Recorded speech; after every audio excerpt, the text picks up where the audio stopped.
আজকে একটি ভিডিও নিয়ে আসলাম। ভিডিওটি হচ্ছে চাবির ছোলা বানানো নিয়ে। তো সবাই দেখতে থাকুন এবং সাথেই থাকুন কীভাবে আমি চাবির ছোলাটা বানাই। তো এই যে দেখতেছেন আমি স্যালাইনের তার নিছি।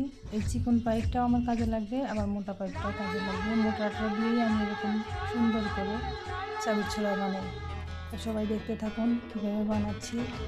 চাবির ছোলাটি বানানোর জন্য একটা স্যালাইনের তারই যথেষ্ট, তার চেয়ে বাড়তি কিছু লাগবে না। এই যে এটা শুধু এটা লাগবে। পায়েরই স্যালাইনের তারটা আমি মাপ দিচ্ছি 6 ইঞ্চি পরিমাণ নিলাম। যে যেমন পারে 6 ইঞ্চি না 9 ইঞ্চি নিচ্ছি, যে যেমন পারে সে সেভাবেই নেবে, একটা ছোটো একটা বড়। তো যে যেমন পারবে সেভাবেই তারা বানাবে। আমিও এভাবেই বানাচ্ছি। তো সবগুলো আমি ওই চিকন তারের সাথে চিকন পাইপের সাথে এক করে নিচ্ছি। দেখতেছেন কীভাবে এক করতে হয়। তারপরে আমি বেঁধে নিব, বেঁধে তারপরে হচ্ছে দেখেন কীভাবে বানিয়েছি। টাইট করে বেঁধে তারপরে হচ্ছে আমি স্যালাইনের পাইপটি আরেকটা পাইপের যে নল থাকে সেটার মধ্যে দিয়ে দেব।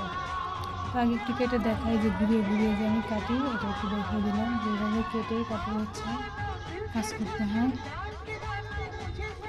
দেখতে থাকুন আপনারা কীভাবে বানাই, আপনারা শিখবেন। শিখতে পারলে ভালো হয়। আমিও কারো কাছ থেকে শিখিনি। একটা চাবির ছোলা এরকম আমার কাছে ছিল, আমি সেটাকে খুলে তারপরে হচ্ছে বানিয়েছি।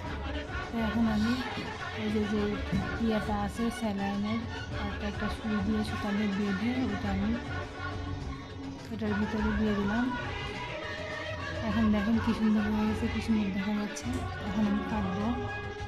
যে ইয়েগুলো ঘুরিয়ে ঘুরিয়ে পাইপগুলো কাটলাম, সবগুলো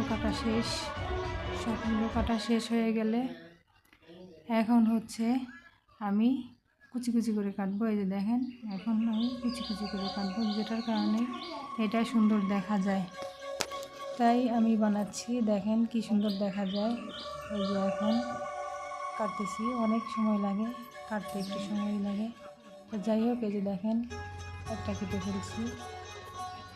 সাথেই থাকুন, দেখতে থাকুন। যদি কারো কাছে ভালো লাগে, যদি কেউ শিখতে পারেন এটা দেখে, তাহলে তো আপনাদের এইভাবে দেখেন আমার সম্পূর্ণটা কাটা হয়ে গেছে। এখন কেমন দেখা যাচ্ছে আশা করি আপনাদের কাছে ভালোই লাগবে। এই যে দেখেন বানিয়ে ফেললাম। এখন এই যে আর যে কটা বানাইছি তার সাথে চাবির ছোলার ভিতরে আমি রেখে দেবো একসাথে। এই যে দেখেন এখন আমি এটার ভিতর গেঁথে দিলাম। এখানে 4টা হয়ে গেছে, কি সুন্দর দেখা যাচ্ছে, অনেক সুন্দর দেখা যাচ্ছে। তো কেমন